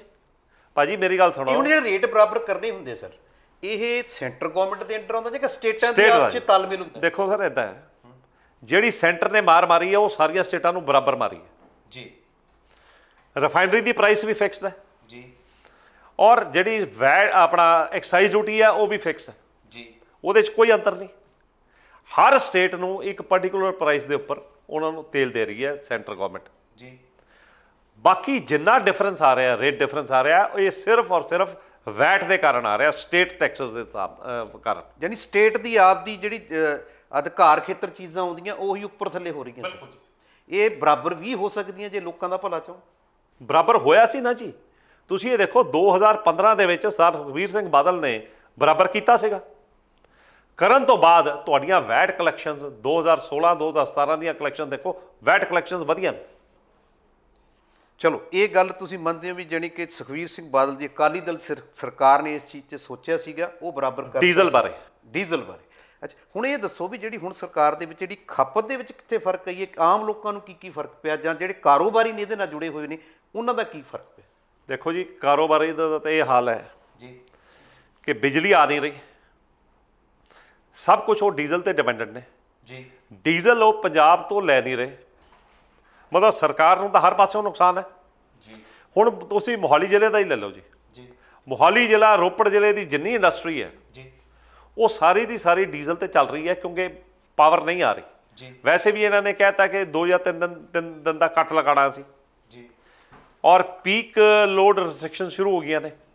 ਜਦੋਂ ਪੀਕ ਲੋਡ ਰਿਸਟ੍ਰਿਕਸ਼ਨ ਸ਼ੁਰੂ ਹੁੰਦੀਆਂ ਤੇ ਇਹ ਵਪਾਰੀ ਡੀਜ਼ਲ ਵੱਲ ਭੱਜਦਾ ਕਿ ਵੀ ਡੀਜ਼ਲ ਨਾਲ ਅਸੀਂ ਆਪਣੀ ਫੈਕਟਰੀ ਚਲਾ ਲਈਏ ਜੀ। ਹੁਣ ਡੀਜ਼ਲ ਜੇ ਮੈਂ ਥੋੜਾ ਜਿਹਾ ਐਡ ਕਰਨਾ ਚਾਹਾਂਗਾ, ਕਿਸਾਨ ਵੀ ਡੀਜ਼ਲ ਨਾਲ ਹੀ ਜੁੜੇ ਹੋਏ ਨੇ। ਬਿਲਕੁਲ ਜੀ। ਕਿਸਾਨ ਦੀ ਗੱਲ ਕਰੀਏ ਕਿ ਕਿਸਾਨ ਜਦੋਂ 1 ਕਿੱਲਾ ਵਾਹੁੰਦਾ ਜੀ, ਉਹਦਾ ਅਪਰੋਕਸੀਮੇਟਲੀ ਜੇ ਆਪਾਂ ਗੱਲ ਕਰੀਏ ਵਾਹੁਣ ਦਾ 6 ਲੀਟਰ ਪ੍ਰਤੀ ਘੰਟਾ ਉਹਦੀ ਖਪਤ ਹੈ ਜੀ। ਜੇ ਚੰਡੀਗੜ੍ਹੋਂ ਲਿਆਏਗਾ ਜਾਂ ਹਿਮਾਚਲ ਤੋਂ ਲਿਆਏਗਾ, ਤੁਸੀਂ ਦੇਖ ਲਓ ਉਹਨੂੰ ਕਿੰਨਾ ਬਚੇਗਾ, 24 ਘੰਟੇ 'ਚ ਉਹਨੂੰ ਕਿੰਨਾ ਪੈਸਾ ਬਚ ਗਿਆ ਜੀ। ਅੱਜ ਦੀ ਡੇਟ 'ਚ ਜਿਹੜਾ ਵਪਾਰੀ ਹੈ ਉਹ ਤਾਂ ਸੋਰਸ ਕਰ ਰਿਹਾ ਚੰਡੀਗੜ੍ਹ ਤੋਂ, ਜਾਂ ਜਿਵੇਂ ਮੋਹਾਲੀ ਦੀ ਗੱਲ ਕਰੀਏ, ਸਾਰਾ ਦਾ ਸਾਰਾ ਵਪਾਰੀ ਚੰਡੀਗੜ੍ਹ ਤੋਂ ਸੋਰਸ ਕਰ ਰਿਹਾ ਕਿ ਉਹਨੂੰ 3 ਰੁਪਏ ਲੀਟਰ 4 ਰੁਪਏ ਲੀਟਰ ਸਸਤਾ ਫਰਕ ਮਿਲਦਾ ਜੀ। ਜਿਹੜਾ ਕਿਸਾਨ ਹੈ ਜੀ, ਜਿਹੜੇ ਬਾਰਡਰ ਜ਼ਿਲ੍ਹਿਆਂ 'ਚ ਨੇ, ਉਹ ਤਾਂ ਕਿਸਾਨ ਬਾਰਡਰ ਟੱਪਦੇ ਨੇ, ਆਪਣੇ ਵਾਸਤੇ ਰਿਕੁਆਇਰਮੈਂਟ ਪੂਰੀ ਕਰ ਲੈਂਦੇ ਨੇ। ਜਿਹੜੇ ਵਿੱਚ ਬੈਠੇ ਨੇ Ludhiana, Jalandhar, Amritsar, centre core of Punjab ਹੈ, ਉਹਨਾਂ ਵਾਸਤੇ ਕੋਈ ਹੱਲ ਨਹੀਂ, ਉਹਨਾਂ ਨੂੰ ਤਾਂ ਡਬਲ ਮਾਰ ਪੈ ਰਹੀ ਹੈ। ਯਾਨੀ ਕਾਰੋਬਾਰੀ ਨੂੰ ਡਬਲ ਮਾਰ ਪੈ ਰਹੀ ਹੈ। ਕਿਤੇ ਨਾ ਕਿਤੇ ਜਿਹੜੇ ਕਿਸਾਨ ਜਿਹੜੇ ਲਾਗਲੇ ਸੂਬਿਆਂ ਨਾਲ ਜੁੜਦੇ ਨੇ, ਜੁੜੀਆਂ ਹੋਈਆਂ ਹੱਦਾਂ ਲੱਗਦੀਆਂ ਨੇ, ਉੱਥੋਂ ਥੋੜਾ ਮੋਟਾ ਹੱਲ ਕਰ ਲੈਂਦੇ ਨੇ। ਕੁੱਲ ਮਿਲਾ ਕੇ ਜਿਹੜੇ ਕਾਰੋਬਾਰੀ ਨੇ ਪੰਜਾਬ ਦੀ GDP ਨੂੰ ਚੱਕਣਾ ਹੈ ਜਾਂ ਇੱਥੋਂ ਦੀ ਇੰਡਸਟਰੀ ਨੂੰ ਉਠਾਉਣਾ ਹੈ, ਉਹ ਮਾਰ ਹੇਠ ਹੈ। ਤੇ ਇਸ ਕਰਕੇ ਥੋੜਾ ਜਿਹਾ ਇਹ ਦੱਸੋ ਵੀ ਆਪਣੇ ਪੈਟਰੋਲ ਦੀ ਜਾਂ ਡੀਜ਼ਲ ਦੀ ਖਪਤ ਕਿੰਨੀ ਹੈ? ਖਪਤ ਦੇ ਕਾਰਨ ਕਿੰਨਾ ਅਸਰ ਪੈਂਦਾ ਸਰ? ਸਰ ਖਪਤ ਘਟ ਗਈ ਨਾ ਜੀ, ਹੁਣ ਤਾਂ ਬਹੁਤ ਜ਼ਿਆਦਾ ਘਟ ਗਈ, ਇਹਨਾਂ ਦਾ ਉਹ ਵੱਧ ਗਿਆ। ਕਿੰਨੀ ਘਟ ਗਈ ਖਪਤ? ਸਰ ਸਾਡੇ ਏਰੀਏ ਦੇ ਵਿੱਚ ਅਪਰੋਕਸੀਮੇਟਲੀ ਕੋਈ ਮੋਹਾਲੀ ਦੇ ਵਿੱਚ ਤਾਂ 25 ਤੋਂ 30% ਦਾ ਫਰਕ ਪੈ ਗਿਆ। 30% ਦਾ ਫਰਕ ਪੈ ਗਿਆ, ਖਪਤ ਘਟ। ਠੀਕ ਹੈ। ਤੇ ਇਹਦੇ ਨਾਲ ਜੇ ਆਪਾਂ ਪੂਰੇ ਪੰਜਾਬ ਦੀ ਗੱਲ ਕਰੀਏ ਤਾਂ ਪੰਜਾਬ 'ਚ ਕੋਈ 20% ਦੇ ਕਰੀਬ, 15 ਤੋਂ 20% ਦੇ ਕਰੀਬ ਮੇਰੇ ਕੋਲ ਫਿਗਰ ਹੈਗੀਆਂ ਨੇ ਪਿਛਲੇ ਸਾਲ ਦੀਆਂ ਜੀ ਕਿ 2019 20 21 ਦੇ ਵਿੱਚ ਜੇ ਆਪਾਂ ਮੈਟ੍ਰਿਕ ਟਨ ਦੇ ਵਿੱਚ ਗੱਲ ਕਰੀਏ, ਟੋਟਲ ਪੈਟਰੋਲੀਅਮ ਪ੍ਰੋਡਕਟਸ, ਉਹਦੇ 'ਚ LDO ਵੀ ਆ ਜਾਂਦਾ, ਫਰਨਸ ਆਇਲ ਵੀ ਆ ਜਾਂਦਾ, ਸਾਰਾ ਕੁਝ ਆ ਜਾਂਦਾ ਜੀ ਸਾਰਾ। ਇਹ ਪਿਛਲੇ ਸਾਲ 2019 20 ਦੇ ਵਿੱਚ ਖਪਤ ਸੀਗੀ 7113,000 ਮੈਟ੍ਰਿਕ ਟਨ ਜੀ। ਜਿਹੜੇ ਕੋਵਿਡ ਦੇ ਟਾਈਮ 'ਚ ਜੀ 59,33,000 ਮੈਟ੍ਰਿਕ ਟਨ ਖਪਤ ਹੋਈ। ਇਹਦਾ ਮਤਲਬ ਇਹ 16% ਖਪਤ ਘਟ ਗਈ ਜੀ। ਤੁਸੀਂ ਦੂਜੇ ਪਾਸੇ ਆਓ, ਐਕਸਾਈਜ਼ ਜੀ ਜਿਹੜੀ ਵੈਟ ਹੈ, ਵੈਟ ਕਲੈਕਸ਼ਨ 20% ਵੱਧ ਗਈ, ਯਾਨੀ ਕੋਈ ਖਪਤ 20% ਘਟ ਗਈ, ਵੈਟ ਪਰ 20% ਵੱਧ ਗਿਆ। ਇਹਦਾ ਮਤਲਬ 40% ਦਾ ਫਰਕ ਪਾਤਾ ਸਰਕਾਰ ਨੇ ਜੀ। ਇਹਦੇ 'ਚ। ਸਿਰਫ ਇਸ ਕਲੈਕਸ਼ਨ ਦੇ ਵਿੱਚ ਸਿਰਫ ਸਟੇਟ ਗਵਰਨਮੈਂਟ ਹੀ ਜ਼ਿੰਮੇਵਾਰ ਹੈ। ਸਟੇਟ ਗਵਰਨਮੈਂਟ ਦੀ ਬਹੁਤ ਵੱਡੀ ਜ਼ਿੰਮੇਵਾਰੀ ਹੈ ਸਰ ਵੈਟ ਕਲੈਕਸ਼ਨ ਤਾਂ ਹੈ ਹੀ ਸਟੇਟ ਗਵਰਨਮੈਂਟ ਦੀ। ਇਹ PPAC ਦਾ ਡਾਟਾ ਹੈ, petroleum planning and analysis cell, ਜਿਹੜਾ ਗਵਰਨਮੈਂਟ ਆਫ ਇੰਡੀਆ ਦਾ, ਉਹਦੇ 'ਚ ਹਰ ਮਹੀਨੇ ਇਹਨਾਂ ਨੂੰ ਸਟੇਟਸ ਨੂੰ ਆਪਣਾ ਡਾਟਾ ਦੇਣਾ ਪੈਂਦਾ। ਇਹ ਜਿਹੜੀ ਸਰਕਾਰੀ ਡਾਟਾ ਹੈ, ਕੋਈ ਵੈਸੇ ਸਰਕਾਰੀ ਡਾਟਾ ਜੀ। ਉਹਦੇ ਵਿੱਚ ਸ਼ੋਅ ਹੋ ਰਿਹਾ ਕਿ ਸਟੇਟ ਗਵਰਨਮੈਂਟ ਆਪਦੇ ਨਿੱਜੀ ਮਫਾਦਾਂ ਲਈ ਕਾਰੋਬਾਰੀਆਂ ਨੂੰ ਸਿੱਕੇ ਤੇ ਟੰਗ ਰਹੀ ਹੈ, ਜੇ ਆਮ ਕਿਸਾਨੀ ਨੂੰ ਸਿੱਕੇ ਟੰਗ ਰਹੀ ਹੈ, ਤੇ ਆਮ ਲੋਕ ਤਾਂ ਨਾਲ ਟੰਗੀ ਜਾ ਰਹੇ। ਕਾਂਗਰਸ ਕਹਿੰਦੀ ਹੈ ਜੀ ਕਿ ਅਸੀਂ ਖਰਚੇ ਕਿੱਥੋਂ ਕਰਨੇ ਨੇ ਜੀ, ਅਸੀਂ ਆਪਣੀ ਤਨਖਾਹਾਂ ਕਿੱਥੋਂ ਦੇਣੀਆਂ ਨੇ ਜੀ। ਤੁਸੀਂ ਇਹ ਨਹੀਂ ਸੋਚ ਰਹੇ ਕਿ ਕਾਂਗਰਸ ਨੇ ਇੱਕ ਬਹੁਤ ਭਾਰੀ ਤੁਸੀਂ ਸਮਝ ਲਓ ਜ਼ੁਲਮ ਹੀ ਕੀਤਾ ਹੈ। 1 ਸਾਲ ਪਹਿਲਾਂ ਜੀ ਸ਼ਰਾਬ ਤੇ ਐਕਸਾਈਜ਼ ਡਿਊਟੀ ਘਟਾਤੀ ਜੀ। ਜੀ ਸ਼ਰਾਬ ਲਗਜ਼ਰੀ ਹੈ, ਜੀ ਮਤਲਬ ਜਿਹੜਾ ਆਮ ਜਨਤਾ ਨਾਲ ਤਾਂ ਨਹੀਂ ਨਾ ਜੁੜੀ ਹੋਈ ਸ਼ਰਾਬ। ਜੀ ਜੀ ਜੀ। ਹਾਂ, ਜੇ ਪੈਟਰੋਲ ਦੀ ਜਾਂ ਡੀਜ਼ਲ ਦੀ ਕੀਮਤ ਵੱਧਦੀ ਹੈ, ਜਿਹੜੀਆਂ ਸਾਰੀਆਂ ਵਸਤਾਂ ਢੋਆ ਢਵਾਈ ਸਭ ਕੁਝ ਵੱਧ ਜਾਂਦਾ, ਢੋਆ ਢਵਾਈ ਵੱਧ ਜਾਂਦੀ ਹੈ। ਸਭ ਤੋਂ ਪਹਿਲੀ ਗੱਲ ਹੈ ਜੀ ਕਿਸਾਨ ਨੂੰ ਅਸਰ ਪੈਂਦਾ, ਫਿਰ ਟਰਾਂਸਪੋਰਟੇਸ਼ਨ ਤੇ ਅਸਰ ਪੈਂਦਾ, ਅਲਟੀਮੇਟਲੀ ਮਹਿੰਗਾਈ ਵੱਧਦੀ ਹੈ। ਜੀ, ਮਤਲਬ ਜਿਹੜੀ ਸਬਜ਼ੀਆਂ ਤੁਸੀਂ ਪਿੰਡੋਂ ਲਿਆ ਰਹੇ ਹੋ, ਉਹ 'ਚ ਦੀ ਟਰਾਂਸਪੋਰਟੇਸ਼ਨ ਵੱਧ ਗਈ ਤੇ ਨੈਚੁਰਲੀ ਤੁਹਾਡੀ ਰਿਟੇਲ ਪ੍ਰਾਈਸ ਵੱਧ ਜਾਣੀ ਹੈ ਉਹਦੀ, ਸਾਰਾ ਕੁਝ। ਯਾਨੀ ਸਿੱਧਾ ਆਮ ਆਦਮੀ ਦੀ ਰਸੋਈ ਤੇ ਅਸਰ ਪੈਂਦਾ। ਬਿਲਕੁਲ ਜੀ। ਜਿਹੜੀਆਂ ਮੇਨ ਚੀਜ਼ਾਂ ਨੇ ਅਨਾਜ ਨਾਲ ਜੁੜੀਆਂ ਹੋਈਆਂ। ਅਸੀਂ ਇਹਨਾਂ ਨੂੰ ਇਹ ਸੁਜੈਸ਼ਨ ਦਿੱਤੀ, ਮੈਂ ਕਿਹਾ ਜੀ ਤੁਸੀਂ ਐਕਸਾਈਜ਼ ਜੀ ਸ਼ਰਾਬ ਦੇ ਉੱਪਰ 100 ਰੁਪਏ ਬੋਤਲ ਐਕਸਟਰਾ ਕਰ ਦਿਓ, ਜੀ, ਜਾਂ ਕੋਈ ਵੀ ਅਮਾਊਂਟ ਐਕਸਟਰਾ ਕਰ ਦਿਓ। 100 ਰੁਪਈਆ ਜਿਹੜੀ ਮਹਿੰਗੀ ਸ਼ਰਾਬ ਹੈ ਉੱਤੇ 50 ਰੁਪਏ ਜਾਂ 20 ਰੁਪਏ ਤੁਸੀਂ ਐਕਸਾਈਜ਼ ਵਧਾ ਦਿਓ, ਤੁਹਾਨੂੰ ਕੁਝ ਹੋਰ ਕਰਨ ਦੀ ਲੋੜ ਹੀ ਨਹੀਂ। ਹਾਂ ਵੀ ਲਗਜ਼ਰੀ ਆਈਟਮ ਤੇ ਵਧਾ ਲਓ, ਜਿਹੜੀ ਲਗਜ਼ਰੀ ਆਈਟਮ ਤੇ ਵਧਾ ਦਿਓ। ਬਾਕੀ ਤੁਸੀਂ ਜਿਹੜੇ ਲਗਜ਼ਰੀ ਹੈ, ਤੁਸੀਂ AC ਹੈ, ਕੁਝ ਹੈ, ਇਲੈਕਟ੍ਰੋਨਿਕਸ ਹੈ, ਉਹਨਾਂ ਤੇ ਵੈਟ ਕਲੈਕਸ਼ਨ ਵਧਾ ਦਿਓ। ਚਲੋ ਫਿਰ ਥੋੜੀ ਇਹ ਗੱਲ ਮੰਨਦੇ ਕਿਉਂ ਨਹੀਂ? ਕੱਲੀ ਇਸ ਤੇ ਕਿਉਂ ਆਉਂਦੇ ਆ ਪੈਟਰੋਲੀਅਮ ਤੇ? ਵਜ੍ਹਾ ਕੀ ਲੱਗਦੀ ਹੈ ਤੁਹਾਨੂੰ? ਸਰ ਇਹ ਕਹਾਣੀ ਹੈ ਜੀ ਕਿ ਉਹਨਾਂ ਦੇ ਦਿਮਾਗ 'ਚ ਇੱਕ ਗੱਲ ਵਸੀ ਵੀ ਹੈ ਜੀ। ਪਹਿਲਾਂ ਤਾਂ ਜਦੋਂ ਅਸੀਂ ਗੱਲ ਕਰਦੇ ਸੀ, ਕਹਿੰਦੇ ਜੀ ਕੁਝ ਜ਼ਿਲ੍ਹਿਆਂ ਨੂੰ ਹੀ ਅਸਰ ਪੈਂਦਾ, ਜਿਵੇਂ ਪਹਿਲਾਂ ਚੰਡੀਗੜ੍ਹ ਦੇ ਨਾਲ ਫਰਕ ਸੀਗਾ ਜੀ, ਠੀਕ ਆ, ਕਹਿੰਦੇ ਚੱਲ ਕੋਈ ਗੱਲ ਨਹੀਂ ਯਾਰ ਚੰਡੀਗੜ੍ਹ ਨਾਲ ਫਰਕ ਪੈਂਦਾ, ਸਾਡਾ ਨਹੀਂ ਫਰਕ ਪੈਣਾ।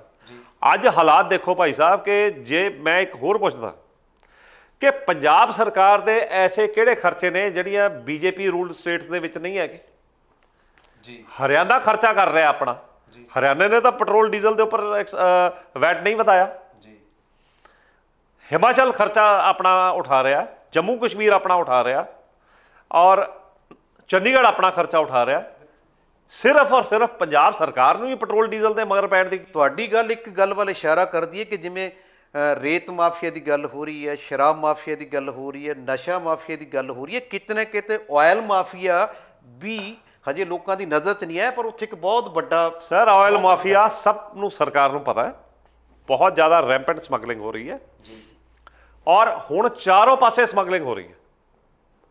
ਤੁਸੀਂ ਆਪ ਸੋਚੋ ਨਾ ਜੀ ਕਿ ਸਮਗਲਿੰਗ ਕਿਉਂ ਨਹੀਂ ਹੋਏਗੀ ਜਦ ਰੇਟ ਡਿਫਰੈਂਸ ਹੀ ਇੰਨਾ ਜ਼ਿਆਦਾ ਹੈ। ਜੀ ਅੱਛਾ, ਇੱਕ ਥੋੜਾ ਜਿਹਾ ਤੁਸੀਂ ਦੱਸੋ ਕਿ ਜੇ ਆਪਾਂ ਸਮਗਲਿੰਗ ਦੀ ਗੱਲ ਕਰਦੇ ਹਾਂ ਤਾਂ ਕਿੰਨੇ ਕੇ ਪੈਸੇ ਦੀ ਸਮਗਲਿੰਗ ਹੋ ਜਾਂਦੀ ਹੈ ਪੰਜਾਬ ਦੇ ਵਿੱਚ? ਸਰ ਮੈਂ ਸੱਚ ਵੋਲਿਊਮ ਤਾਂ ਨਹੀਂ ਕਹਿ ਸਕਦਾ, ਬਟ ਮੈਂ ਤੁਹਾਨੂੰ ਇਹ ਦੱਸ ਦਿੰਦਾ ਕਿ ਆਪਣੀ ਜਿਹੜੀ ਡੀਜ਼ਲ ਦੀ ਖਪਤ ਹੈ ਜੀ, ਹਰ ਸਾਲ ਆਪਣੀ ਘਟਦੀ ਜਾ ਰਹੀ ਹੈ। ਯਾਨੀ ਜਿਹੜੀ ਘਟ ਰਹੀ ਹੈ ਦੂਸਰੇ ਪਾਸੋਂ ਆ ਰਹੀ ਹੈ। ਤੁਸੀਂ ਇਹ ਦੇਖੋ ਕਿ ਹਰਿਆਣਾ ਜੀ ਦੀਆਂ ਵੈਟ ਕਲੈਕਸ਼ਨਸ ਵੱਧ ਰਹੀਆਂ ਨੇ, ਕਨਸਟੈਂਟ ਗਰੋਥ ਹੈ। ਜੀ ਕਿਉਂ? ਅਸੀਂ ਆਪਣੀਆਂ ਸੇਲਸ ਥਾਲੀ 'ਚ ਪਾ ਕੇ ਹਰਿਆਣੇ ਨੂੰ ਦੇ ਰਹੇ ਹਾਂ, ਅਸੀਂ ਆਪਣੀਆਂ ਸੇਲਸ ਚੰਡੀਗੜ੍ਹ ਨੂੰ ਦੇ ਰਹੇ ਹਾਂ, ਆਪਣੀਆਂ ਸੇਲਸ ਅਸੀਂ ਹਿਮਾਚਲ ਨੂੰ ਦੇ ਰਹੇ ਹਾਂ, ਆਪਣੀਆਂ ਸੇਲਸ ਜਿਹੜੀਆਂ ਹੁਣ ਪਠਾਨਕੋਟ ਹੈ, ਪਠਾਨਕੋਟ ਦੀ ਸਾਰੀ ਸੇਲ ਜੰਮੂ ਚਲੀ ਗਈ। ਤੁਸੀਂ ਇਹ ਦੇਖੋ, ਕਦੀ ਟਰੈਵਲ ਕਰੋ ਉਸ ਰੂਟਾਂ ਤੇ ਕਿ ਬਾਰਡਰ ਦੇ ਉੱਪਰ ਜਿੱਥੇ ਪਹਿਲਾਂ ਜਿਵੇਂ ਬਿਲਾਸਪੁਰ ਆਪਾਂ ਕੀਰਤਪੁਰ ਸਾਹਿਬ ਗੱਲ ਕਰੀਏ, ਪਹਿਲਾਂ ਇੱਕ ਪੰਪ ਹੁੰਦਾ ਸੀਗਾ 1 ਕਿਲੋਮੀਟਰ 'ਚ, ਹੁਣ 5-5 6-6 ਪੰਪ ਲੱਗ ਗਏ ਨੇ ਉੱਥੇ।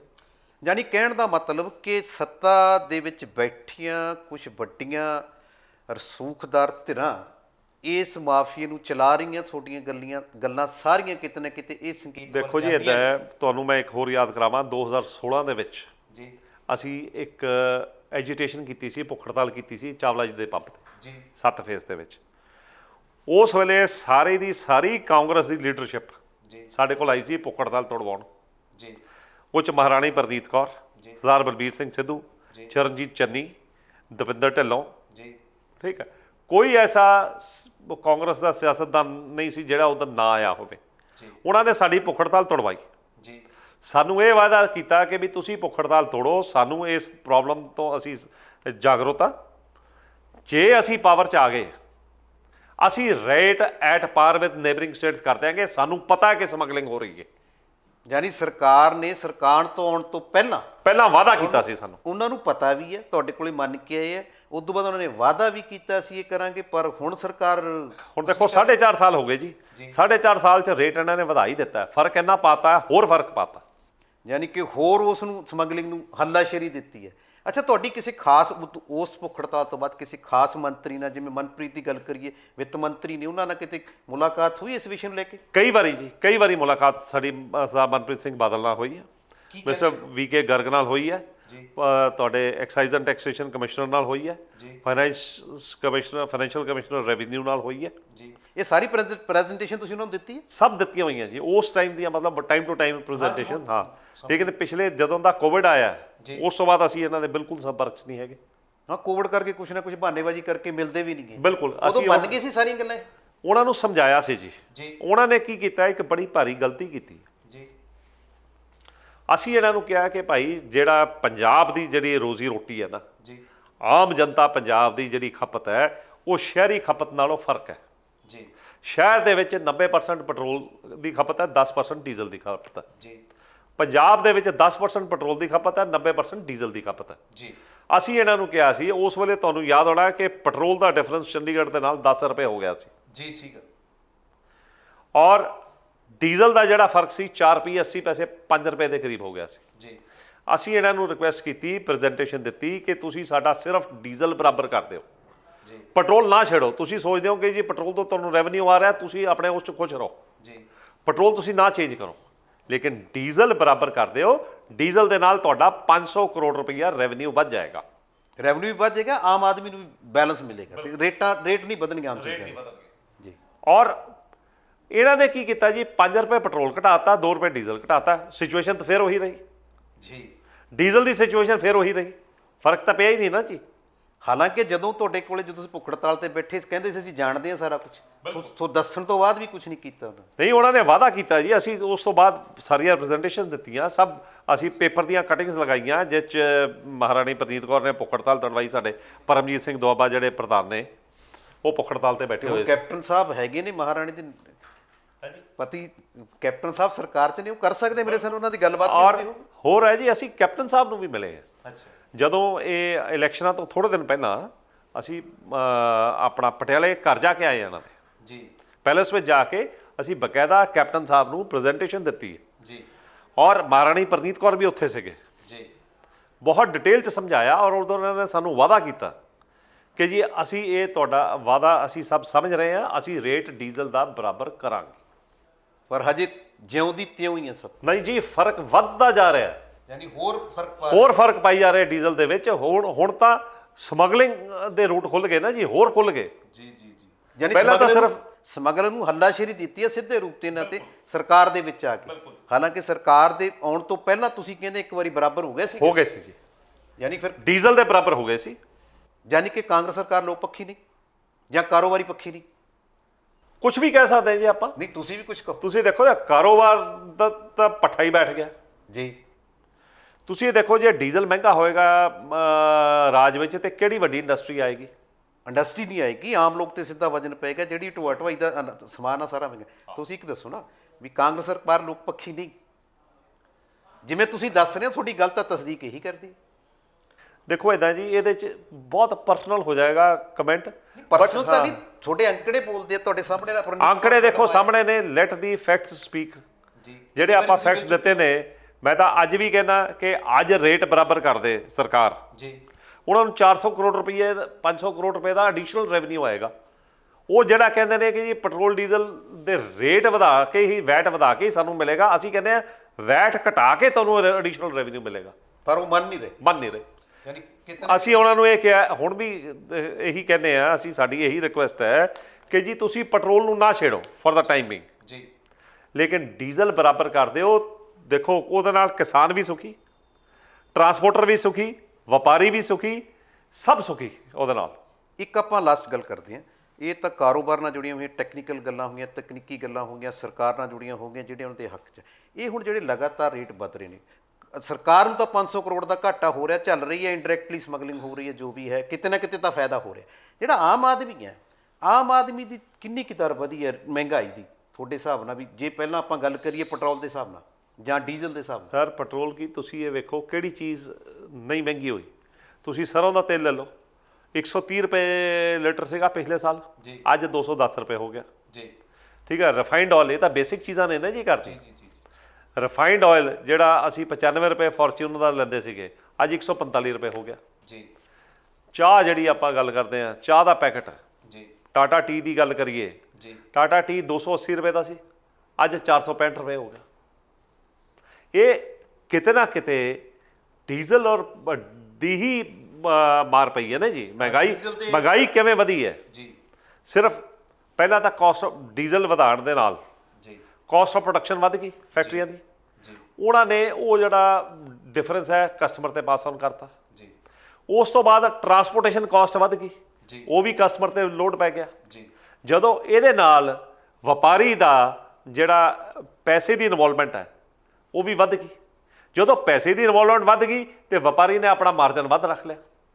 ਜੀ। ਇਹ ਮਾਰ ਕਿੱਥੇ ਪਈ?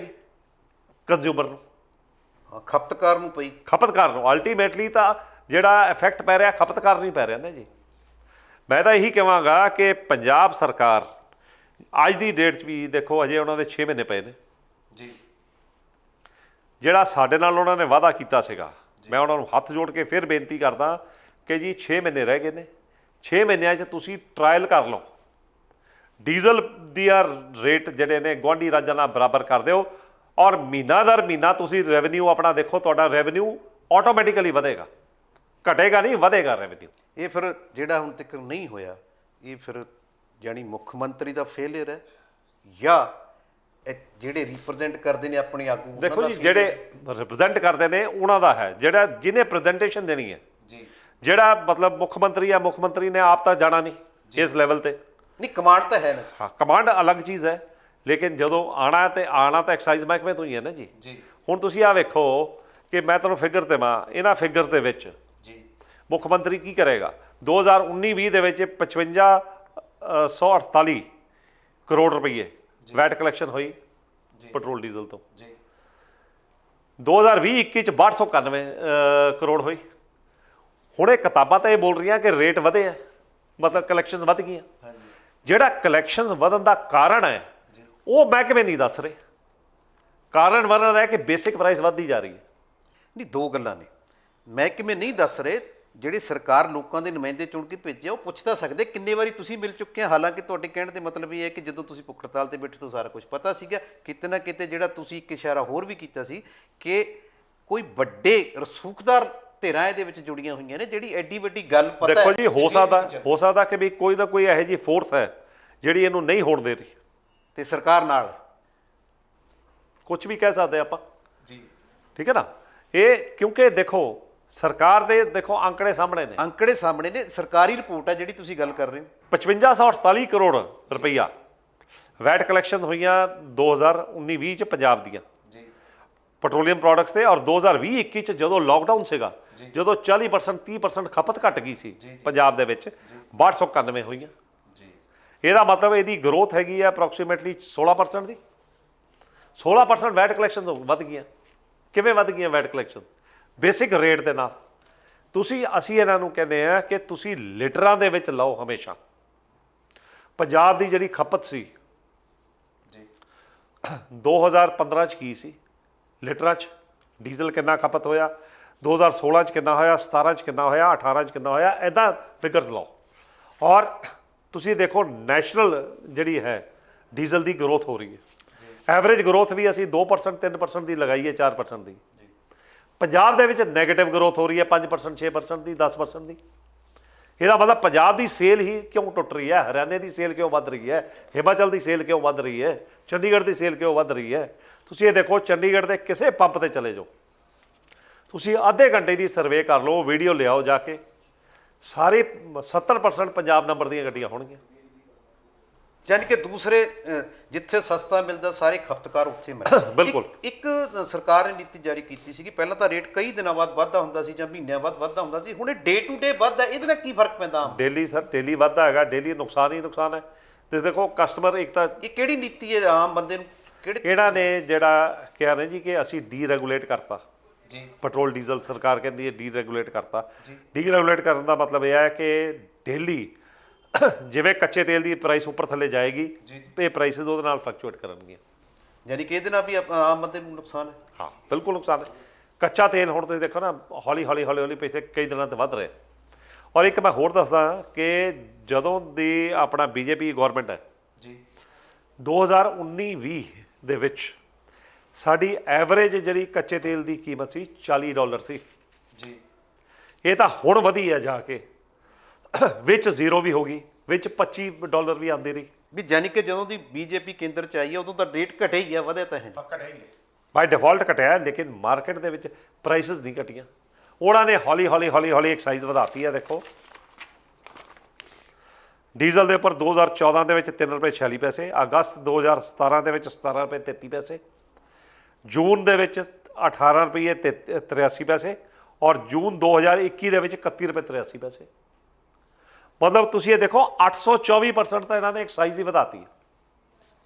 ਸਰ ਕਿਹੜਾ ਦਾਇਰਾ ਹੈ ਜਿਹੜਾ 824% ਤਰੱਕੀ ਕਰ ਗਿਆ? ਮੈਨੂੰ ਦੱਸੋ ਕਿਹੜਾ ਅਦਾਰਾ ਜਿਹੜਾ 824% ਤਰੱਕੀ ਕਰ ਗਿਆ? ਆਪਾਂ ਐਕਸਾਈਜ਼ ਡਿਊਟੀ ਸਿਰਫ ਡੀਜ਼ਲ ਤੇ ਵਧਾਤੀ 824%। ਯਾਨੀ ਕਿਤੇ ਨਾ ਕਿਤੇ ਲੋਕਾਂ ਨੂੰ ਅਸਿੱਧੇ ਰੂਪ ਤੇ ਇਹ ਮਾਰ ਪੈ ਰਹੀ ਹੈ। ਬਿਲਕੁਲ ਜੀ, ਜਿਹੜੀ ਲੋਕਾਂ ਦੇ ਧਿਆਨ 'ਚ ਹੀ ਨਹੀਂ ਆ ਰਹੀ। ਰੇਟ ਤਾਂ ਵੱਧਦਾ ਆ ਰਿਹਾ, ਵੀ ਕਿਹੜੇ ਹਿਸਾਬ ਨਾਲ ਸਟੇਟ ਦਾ ਕਿੰਨਾ ਕੇਂਦਰ ਸਰ ਦਾ ਇੱਦਾਂ ਹੈ, ਤੁਹਾਨੂੰ ਯਾਦ ਹੋਣਾ ਹੈ ਕਿ ਜਦੋਂ ਬੀਜੇਪੀ ਸਰਕਾਰ ਆਪੋਜੀਸ਼ਨ 'ਚ ਸੀਗੀ ਜੀ, ਤੁਸੀਂ ਉਹ ਕਲਿੱਪਿੰਗਸ ਦੇਖਦੇ ਹੋਵੋਗੇ ਕਿ ਵੀ ਆਪਣਾ ਸਮ੍ਰਿਤੀ ਇਰਾਨੀ ਔਰ ਮਿਸਟਰ ਜਾਵੇਦਕਰ ਔਰ ਸਾਡੇ ਪ੍ਰਾਈਮ ਮਿਨਿਸਟਰ ਉਹ ਸਪੀਚ ਦੇ ਰਹੇ ਨੇ ਕਿ ਵੀ ਦਿੱਲੀ ਦੇ ਵਿੱਚ ਜਿਹੜਾ ਪੈਟਰੋਲ ਔਰ ਡੀਜ਼ਲ ਹੈ ਉਹ ₹40 ਜਾਂ ₹45 ਲੀਟਰ ਮਿਲਣਾ ਚਾਹੀਦਾ। ਹਾਲਾਂਕਿ ਉਸ ਵੇਲੇ ਡਾਲਰ ਦੀ ਕੀਮਤ $107 ਸੀ, $107 ਸੀ।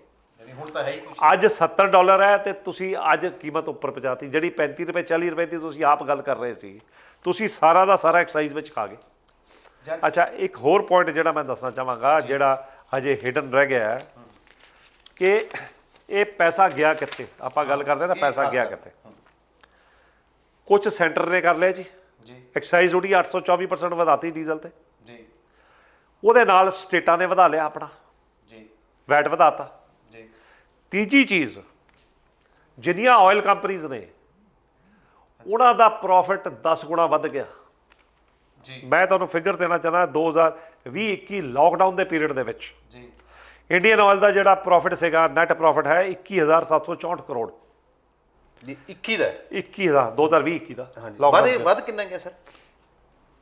ਪਹਿਲਾਂ ਲਾਸ ਵਿੱਚ ਸੀ, ਪਹਿਲਾਂ ਲਾਸ ਸੀ, ਹੁਣ ਪ੍ਰੋਫਿਟ ਕੋਵਿਡ 'ਚ ਵੱਧ ਗਿਆ। HPCL ਦਾ 10,664 ਕਰੋੜ ਜੀ, BPCL 19,041 crore, Reliance industries 49,128 crore. ਇਹ ਸਾਰਾ ਦਾ ਸਾਰਾ ਪੈਸਾ ਆਮ ਜਨਤਾ ਦਾ ਹੀ ਗਿਆ ਜੀ। ਜੀ, ਤੇ ਸਰਕਾਰ ਉਹ 'ਚ ਭਾਗੀਦਾਰੀ ਵੀ ਵਧਾਓ ਤੁਸੀਂ। ਸਰ ਸਾਰੇ ਰਲ ਮਿਲ ਕੇ ਹੋ ਗਿਆ ਨਾ ਜੀ ਕੰਮ। ਆਮ ਜਨਤਾ ਜਿਹੜੀ ਹੈ ਉਹਨੂੰ ਇੱਕ ਸਟੇਟਮੈਂਟ ਦੇਣੀ ਬੜੀ ਸੌਖੀ ਹੈ। ਆਪਾਂ ਕੋਈ ਵੀ ਗੱਲ ਕਰੀਏ ਕਿ ਜੀ ਕੱਚੇ ਤੇਲ ਦੀਆਂ ਕੀਮਤਾਂ ਵਧੀਆਂ ਨੇ, ਸਾਡੇ ਹੱਥ 'ਚ ਕੁਝ ਨਹੀਂ ਹੈਗਾ। ਸਰ ਐਕਸਾਈਜ਼ ਤੁਹਾਡੇ ਹੱਥ ਵਿੱਚ ਹੈ, ਵੈਟ ਤੁਹਾਡੇ ਹੱਥ ਵਿੱਚ ਹੈ, ਔਰ ਆਇਲ ਕੰਪਨੀਆਂ ਦਾ ਜਿਹੜਾ ਮਾਰਜਨ ਹੈ, ਪ੍ਰੋਫਿਟ ਆਫ ਮਾਰਜਨ ਹੈ, ਉਹ ਤੁਹਾਡੇ ਹੱਥ ਵਿੱਚ ਹੈ। ਤੁਸੀਂ ਇਹ ਤਿੰਨੋਂ ਚੀਜ਼ਾਂ ਰੈਗੂਲੇਟ ਕਰੋ ਤੇ ਆਟੋਮੈਟਿਕਲੀ ਪ੍ਰਾਈਸਿਸ ਘਟਣਗੀਆਂ। ਹੁਣ ਜੇ ਆਪਾਂ ਪੋਲਿਟਿਕਸ ਖੇਡਣੀ ਹੈ ਕਿ ਸੈਂਟਰ ਕਵੇ ਸਟੇਟ ਘਟਾਵੇ, ਸਟੇਟ ਕਵੇ ਸੈਂਟਰ ਘਟਾਵੇ, ਤਾਂ ਉਹ ਤਾਂ ਗੱਲ ਨਹੀਂ ਨਾ ਬਣਨੀ। ਆਪਾਂ ਇੱਕ ਹੋਰ ਹੈ ਕਿ ਇਹਨੂੰ GST 'ਚ ਕਿਉਂ ਨਹੀਂ ਲੈ ਕੇ ਆਉਂਦੇ? ਜਦੋਂ GST 'ਚ ਆ ਜਾਏਗਾ ਤੇ ਕਲੇਸ਼ ਹੀ ਮੁੱਕ ਜਾਏਗਾ, ਸਾਰਾ ਬਰਾਬਰ ਹੋ ਜਾਏਗਾ, ਸਾਰਾ ਬਰਾਬਰ ਹੋ ਜਾਏਗਾ। ਸਮਗਲਿੰਗ ਬੰਦ ਹੋ ਜਾਏਗੀ, ਹਰ ਸਟੇਟ ਨੂੰ ਰੈਵਨਿਊ ਠੀਕ ਠਾਕ ਮਿਲਣਾ ਸ਼ੁਰੂ ਹੋ ਜਾਏਗਾ। GST ਦੇ ਵਿੱਚ ਕਿਉਂ ਨਹੀਂ ਆਉਂਦਾ? ਇਹ ਸਨ ਸਰਦਾਰ ਅਸ਼ਵਿੰਦਰ ਸਿੰਘ ਮੋਗੀਆ ਜੀ, ਜਿਨ੍ਹਾਂ ਨੇ ਬੜੀ ਤਫਸੀਲ ਨਾਲ ਦਰਸ਼ਕਾਂ ਨਾਲ ਸਾਂਝੀਆਂ ਕੀਤੀਆਂ ਕਿ ਕਿਸ ਤਰ੍ਹਾਂ ਕੇਂਦਰ ਤੋਂ ਲੈ ਕੇ ਸਟੇਟ ਸਰਕਾਰ ਲੋਕਾਂ ਨੂੰ, ਕਾਰੋਬਾਰੀਆਂ ਨੂੰ ਪੈਟਰੋਲੀਅਮ ਦੇ ਖੇਤਰ ਦੇ ਵਿੱਚ ਇੱਕ ਬਹੁਤ ਵੱਡਾ ਬੋਝ ਪਾ ਰਹੀ ਹੈ ਉਹਨਾਂ ਦੀ ਜੇਬ ਤੇ ਸਾਰਾ ਕਿਸੇ ਨੁਕਤੇ ਵਰਤਦੇ ਹੋਏ ਸਰਕਾਰਾਂ ਖੁਦ ਵੀ ਕਰੋੜਾਂ ਰੁਪਏ ਦਾ ਸਟੇਟ ਯਾਨੀ ਪੰਜਾਬ ਸਰਕਾਰ ਦੀ ਗੱਲ ਕਰੀਏ, ਇਹਨਾਂ ਦੇ ਕਹਿਣ ਦੇ ਮੁਤਾਬਕ 500 ਕਰੋੜ ਰੁਪਏ ਦਾ ਹਰਜਾਨਾ ਚੱਲ ਰਹੀਆਂ ਨੇ। ਇਹ ਸਿੱਧਾ ਕਿਤੇ ਨਾ ਕਿਤੇ ਵੱਡੀਆਂ ਸਿਆਸੀ ਧਿਰਾਂ ਦੀ ਸਪੋਰਟ ਕਰਕੇ ਹੋ ਰਿਹਾ ਕਿ ਜਿਹੜਾ ਮਾਲੀਆ ਸਰਕਾਰ ਦੇ ਖਜ਼ਾਨੇ 'ਚ ਜਾਣਾ ਚਾਹੀਦਾ ਸੀ, ਲੋਕਾਂ ਦੀ ਜੇਬ 'ਚ ਨਹੀਂ ਨਿਕਲਣਾ ਚਾਹੀਦਾ ਸੀਗਾ, ਉਹ ਕਿਸੇ ਸਮਗਲਰਾਂ ਦੇ ਜੇਬ ਦੇ ਵਿੱਚ ਜਾ ਰਿਹਾ ਜਾਂ ਕੰਪਨੀਆਂ ਦੇ ਮੁਨਾਫੇ ਵਧੇ ਨੇ। ਇਹਨਾਂ ਦੀ ਮੰਗ ਹੈ ਕਿ GST ਸਾਰੇ ਕਿਤੇ ਹੋ ਜਾਵੇ ਤਾਂ ਬਰਾਬਰ ਹੋ ਜਾਵੇ, ਜਾਂ ਜਿਵੇਂ ਕਿ ਇਹਨਾਂ ਨੇ ਇੱਕ ਸਰਕਾਰ ਦਾ ਜ਼ਿਕਰ ਕੀਤਾ ਹੈ ਕਿ ਅਕਾਲੀ ਦਲ ਦੀ ਸਰਕਾਰ, ਇਹਨਾਂ ਦੇ ਅੰਕੜਿਆਂ ਤੇ ਇਹਨਾਂ ਦੀ ਤਫਸੀਲੀ ਦੇ ਹਿਸਾਬ ਨਾਲ ਇਹ ਲੱਗਦਾ ਹੈ ਕਿ ਅਕਾਲੀ ਸਰਕਾਰ ਨੇ ਜਿਹੜਾ ਡੀਜ਼ਲ ਰੇਟ ਆ ਲਾਗਲੀਆਂ ਸਟੇਟਾਂ ਨਾਲ ਬਰਾਬਰ ਕਰਤਾ ਸੀ, ਜਿਸ ਕਰਕੇ ਸਮਗਲਿੰਗ ਵੀ ਘਟੀ ਸੀ ਤੇ ਆਮ ਲੋਕਾਂ ਨੂੰ ਵੀ ਫਾਇਦਾ ਹੋਇਆ ਸੀ। ਹੁਣ ਲਗਾਤਾਰ ਕੀਮਤਾਂ ਵੱਧ ਰਹੀਆਂ ਨੇ, ਜਿੱਥੇ ਆਮ ਆਦਮੀ ਦੀ ਰਸੋਈ ਨੂੰ ਸਿੱਧਾ ਅਸਰ ਪੈ ਰਿਹਾ ਤੇ ਕਾਰੋਬਾਰੀ ਇਸ ਕਾਰੋਬਾਰ ਤੋਂ ਕਿਨਾਰਾ ਕਰ ਰਹੇ ਨੇ, ਕਿਉਂਕਿ ਲਾਗਲੀਆਂ ਸਟੇਟਾਂ ਦੇ ਇਹਨਾਂ ਦਾ ਕਹਿਣਾ ਹੈ ਕਿ ਲਾਗਲੀਆਂ ਸਟੇਟਾਂ ਵਿੱਚ ਰੇਟ ਘੱਟ ਹੈ, ਉਹੀ ਅਧਿਕਾਰ ਉਹਨਾਂ ਸਟੇਟਾਂ ਨੂੰ ਆ, ਉਹੀ ਅਧਿਕਾਰ ਪੰਜਾਬ ਸਰਕਾਰ ਨੂੰ ਆ। ਜਿਹੜੀ ਸਰਕਾਰ ਇਹਨਾਂ ਦੇ ਮੁਤਾਬਕ, ਜਦੋਂ ਇਹਨਾਂ ਨੇ ਇਹਦੇ ਪ੍ਰੋਟੈਸਟ ਕੀਤਾ ਸੀ ਇਹਨਾਂ ਗੱਲਾਂ ਦੇ ਮੁਤਾਬਕ, ਖੁਦ ਆ ਕੇ ਜੋ ਇਸ ਟਾਈਮ ਮੁੱਖ ਮੰਤਰੀ ਨੇ, ਉਹਨਾਂ ਦੀ ਪਤਨੀ ਤੇ ਉਹਨਾਂ ਦੇ ਨੁਮਾਇੰਦੇ ਆ ਕੇ ਮਿਲ ਕੇ ਕਹਿ ਕੇ ਗਏ ਸੀਗੇ ਕਿ ਸਾਡੀ ਇਹ ਧਿਆਨ 'ਚ ਆ ਸਾਰਾ ਕੁਛ, ਅਸੀਂ ਜਦੋਂ ਸਰਕਾਰ ਆਉਂਦੇ ਹੀ ਬਰਾਬਰ ਕਰ ਦਿਆਂਗੇ। ਪਰ 4.5 ਸਾਲ ਸਰਕਾਰ ਬੀਤੀ ਨੂੰ ਹੋ ਗਏ ਨੇ, ਫਿਰ ਵੀ ਜਿਉਂ ਦੀ ਤਿਉਂ ਉਹੀ ਨੇ ਗੱਲਾਂ।